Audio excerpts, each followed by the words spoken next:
Então, o Cravo, ele nasceu no momento de pandemia, né, que a gente estava, em 2021, já naquele momento final. Então a gente foi capturando algumas imagens que nos encantavam e a gente foi experimentando isso no filme Cravo, né? Ele já chega assim, né, com esse traço do cinema, né? Que, coincidentemente ou não, para mim é uma alegria, porque eu sou apaixonada pelo cinema, já tenho, gosto de fazer, né, tenho referências sempre, mais do cinema até do que de outras artes, né, de outros meios, nos meus trabalhos, é muito forte. E a gente começou pensando nessa ideia que seria cruzar a linguagem da dança com a linguagem cinematográfica, né? Então a gente foi pensando todo o trabalho para a câmera, né? Nesse jogo com a câmera. Isso foi o nosso impulso inicial, né? Acho que tem a ver também com essa coisa de gostar muito do cinema, gostamos muito do cinema e trabalhar com roteiro para fazer uma peça de teatro, uma peça de dança, dá um certo prazer, assim, porque você consegue vislumbrar assim, as etapas e preenchê-las para depois a gente preenchê-las com as referências, com a dança, com a subjetividade, com o que a gente tiver ali para dar no momento.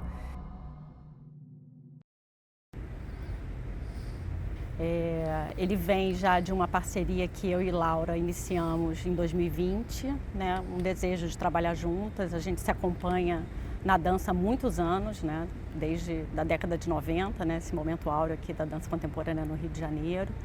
Mas a gente nunca tinha trabalhado juntas. Em 2019 a gente fez um trabalho com o João Saldanha e em 2020, quando tudo fechou, a gente estava se comunicando e pensou que seria interessante.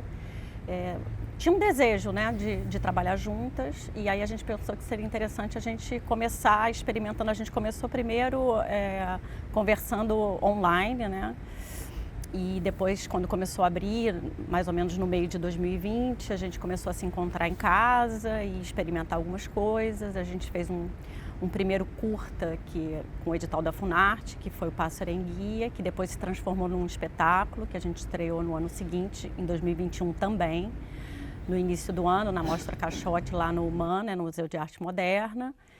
E aí, logo depois, veio um convite do Sesc Rio, para a montagem de um espetáculo, mas que fosse exibido online, porque o teatro ainda não estava aberto, né? Então, o convite foi para a gente fazer um filme, né?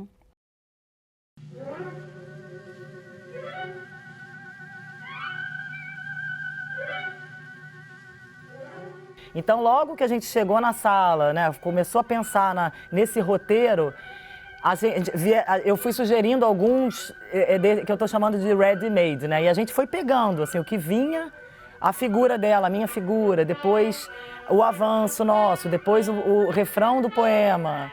Foi uma espécie de montagem já, então teve essa característica de ser o roteiro foi uma espécie de montagem com o que a gente já tinha nas mãos, né? O debruçar, a gravidade, a relação que cada um estabelece com esse debruçar, que a gente já estava, de certa forma, pesquisando, né? Então, isso volta com força. E aí, uma vez a estrutura, assim, mais já se insinuando, a gente se separa, né? E fica muito sozinha. E aí começam a surgir os solos, né? Eu não sei se é exatamente com essa narrativa, mas passamos por esse momento, né?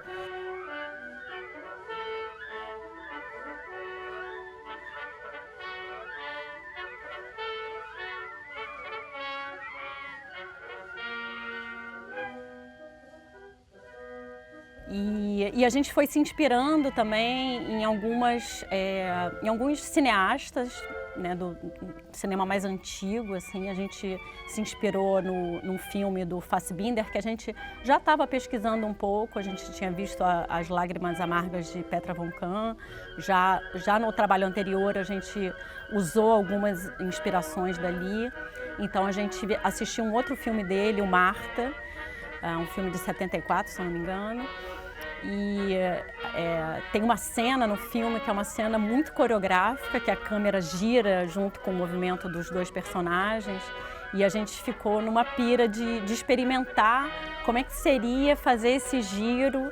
Então a gente foi também não só pegando a atmosfera dos personagens, né, o conteúdo mais dramatúrgico, mas também pensando esses movimentos da câmera junto com o movimento do corpo, né?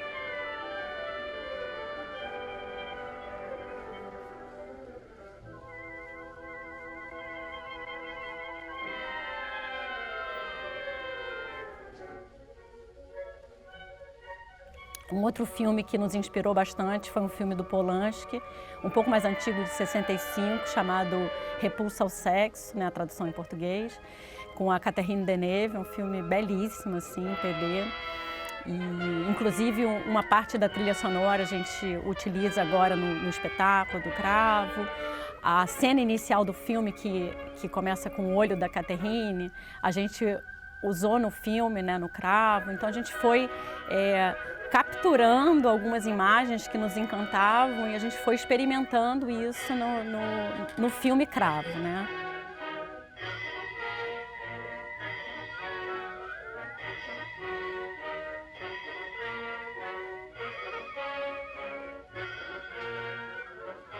Duas mulheres guerreiras lado a lado, cavalgando ou avançando, né? Então, que de certa forma se contrapõe ao debruçar sobre si mesma, mas ao mesmo tempo a gente avança. Então é um voltar-se para si, para o passado, para dentro, e também estar no campo de batalha, lado a lado. Então esse imaginário para mim fez assim de abrir um campo, né? Um campo de batalha, um campo para a cena.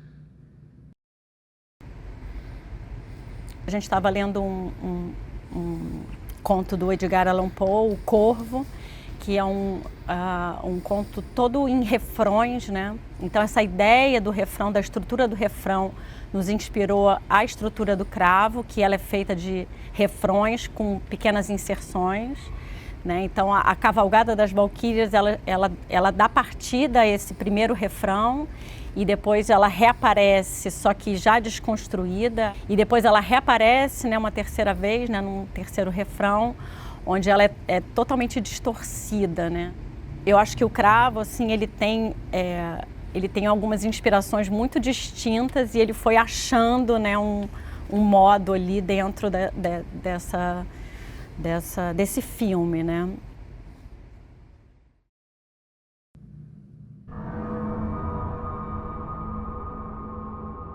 Ele tem o que a gente chama de 8 movimentos, né? Tem alguns movimentos que eu e Laura estamos juntos na Cavalgada das Valquírias, e também a gente tem, cada uma de nós, um solo, e que cada uma também foi buscando as suas motivações, né? Eu, no meu solo, eu me inspiro numa imagem de um fotógrafo do surrealismo, Man Ray, que é uma imagem que é uma foto de um pescoço suspenso, né? Então eu fui a partir dessa imagem explorando uma movimentação que pudesse sair dali, né? Porque a gente em dança também pesquisa muito esse lugar da linguagem mesmo coreográfica, né? E dali foram surgindo também rítmicas e outras estruturas espaciais, né?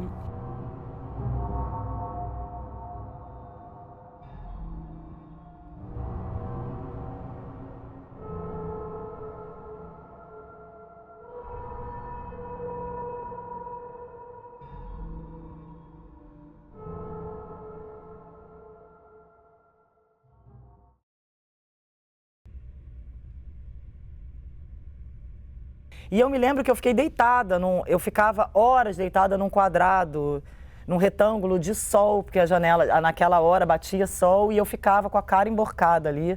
E aí eu ficava assim, 2 horas deitada.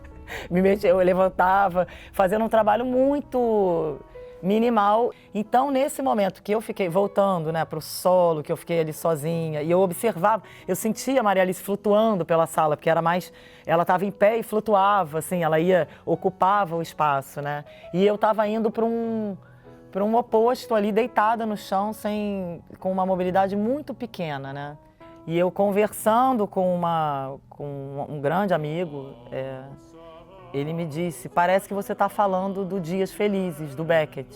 Eu descrevendo a minha experiência na sala, que eu falei, eu não sei se eu consigo levantar a cabeça e é uma relação, o sol está a pino, e é muito importante a presença do sol a pino. E aí ele me fala essa referência, que eu não teria vindo para mim assim. E aí eu vou ler a peça e ver extratos da peça. E de fato tem... É uma mulher, né? Falando, o marido ela tá enterrada da cintura para baixo no início da peça e depois ela tá enterrada da cabeça para baixo.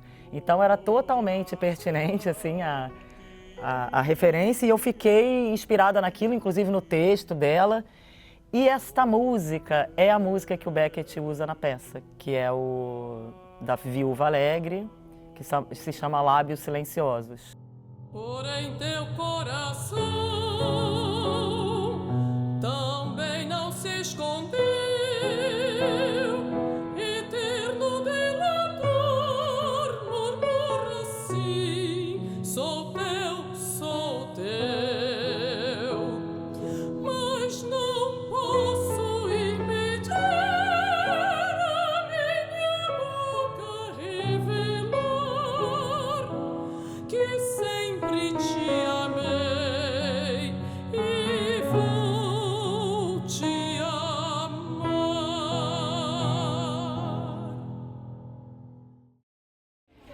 Foi maravilhoso fazer no Sérgio Porto. Eu acho que o teatro ele é um teatro muito importante para a dança, para o teatro, né? Tem todo um histórico aí que acho que é importante ressaltar também. Foi onde nasceu o Panorama da Dança, que é um festival que existe há mais de 30 anos aqui no Rio, que é um festival também chave aqui pra gente. Eu acho que foi também uma volta, né? Porque eu acho que não tem tido tanta coisa de dança no Sérgio Porto. Eu acho que foi também uma volta da dança a esse espaço, né? Eu escutei muito isso de várias pessoas. Que bom estar nesse teatro de novo, vendo dança, esse teatro cheio, né? Então teve esse retorno de sentir esse teatro como um teatro nosso também, da dança, né?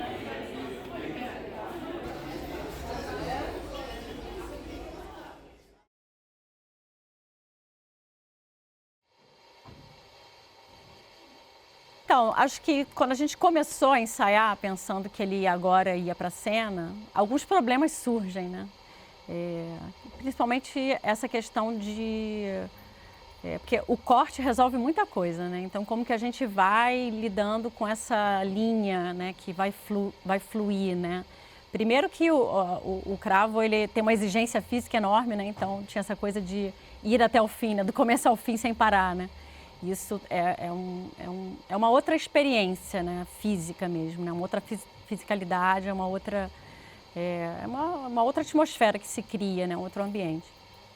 Então, acho que inicialmente teve esse pensamento, né? De como que a gente vai dosar a nossa energia para ir do início ao final, né?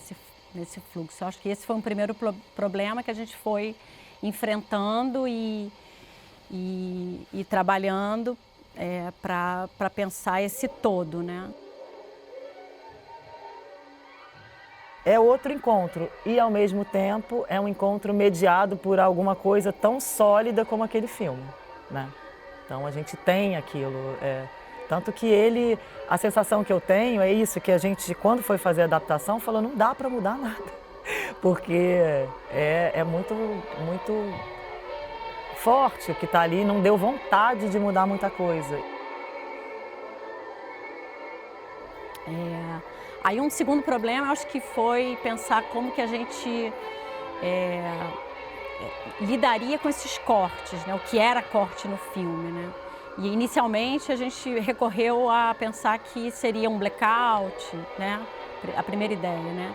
E aí a gente foi pensando os tempos desses blackouts, né? Como que seria, quanto tempo que duraria, como que entraria, né, o blackout, né? Os fades e tal, né? Que a luz, né, na cena também tem essa possibilidade. E aí depois foram surgindo outras questões que foi como que a gente... Tinham cenas que a gente foi se dando conta que não seriam suficientes um simples corte, um blackout, né? Como que a gente poderia fazer essa ligação, né?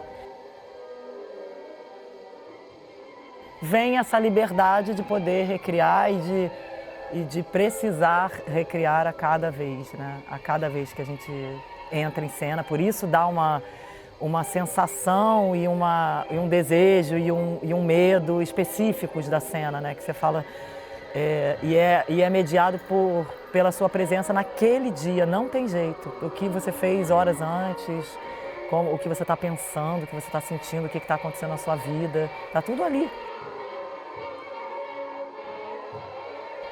Assim, fazer para o público é muito diferente, né? Primeiro que o Sérgio Porto, né, é um teatro muito próximo e ele é um teatro que o público ele é mais aberto, assim, né? Porque ele é um teatro muito largo, assim. Então, essa perspectiva do cravo, né, de afunilar, né, que a câmera, né, afunilava de alguma maneira, isso... Nossa, mudou completamente, assim, isso muda o nosso modo de dançar também, né? Porque você ter uma cena aberta, né? Você ter olhos de todos os lados, né? Parece que esgarça, né? O nosso corpo, ele vai ampliando, lateralizando também, né?